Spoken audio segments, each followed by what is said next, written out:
വണ്ടിയിൽ തടിയേറ്റാൻ വേണ്ടി പോയതാണ്.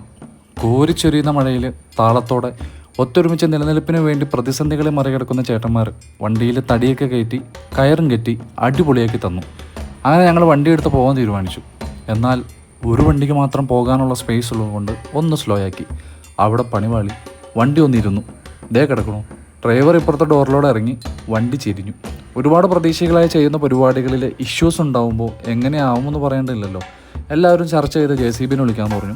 JCB വന്നു. കഠിനമായ പരിശ്രമം, ഒന്നും ചെയ്യാൻ സാധിച്ചില്ല. മറ്റൊരു ഓപ്ഷൻ ക്രെയിൻ വിളിക്കുക എന്നതാണ്. വിളിച്ചു. അരമണിക്കൂറിനുള്ളിൽ എത്തി. ക്രെയിനും പരാജയപ്പെട്ടു. അങ്ങനെ JCBയും ക്രെയിനും കൂടെ ഒരുമിച്ച് നിന്ന് പൊരുതി വണ്ടി അങ്ങ് പൊക്കിയെടുത്തു. റോഡ് ഒരു വശത്തേക്ക് മാറിയതിനാൽ വണ്ടിക്ക് ഒരു വശത്തേക്ക് സൈഡ് വലിവുണ്ട്. പതുക്കെ വണ്ടി മുന്നോട്ടെടുത്തു. പിഴച്ചാൽ വലിയ പ്രശ്നത്തിലേക്ക് പോകാൻ സാധ്യതയുണ്ട്. അങ്ങനെ മഴയെ അവഗണിച്ച് കൂടെ കട്ടയ്ക്കുണ്ടായിരുന്ന ചേട്ടന്മാരുടെ പരിശ്രമം കൊണ്ട് വണ്ടി കരക്കെത്തിച്ചു. മഴക്കാലത്ത് ഇങ്ങനെയുള്ള സംഭവങ്ങൾ പതിവാണ് എന്നുള്ള ആശ്വാസവാക്കുകൾ നമ്മെ തേടി വന്നു. എന്തായാലും ലാഭക്കാശും പാറ്റക്കാശും പോയി കിട്ടി.